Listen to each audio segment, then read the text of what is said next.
Well, all right. You said I will never leave you, strong and courageous. Don't be afraid, for the Lord your God is with you always. I'm really excited to share this bunch of music with you. It's brand new, it's unreleased, and I'm actually hosting my very original music event in 2 weeks' time in Thornton Heath. It's called Bloom Live. I was actually studying the Bible in the book of Isaiah, and I got to a point where I was like, oh, I'm really not enjoying this, I'm going to skip it. And then I felt, you know what, just keep going. And I felt really inspired to write a bunch of songs, and this one is the one that stood out to me because every time I'd sing it, I'd start crying.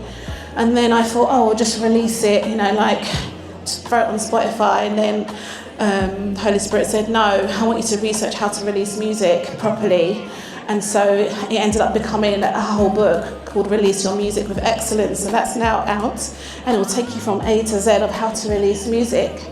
And then, because I love to write, I had a book, that idea that came, it's the Bloom Journey and the Journal, and that accompanies the song.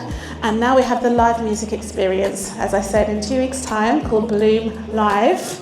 And I'd love to invite you all. If you just scan the QR code, you'll get all the information sent to you. I'll bloom because you're here.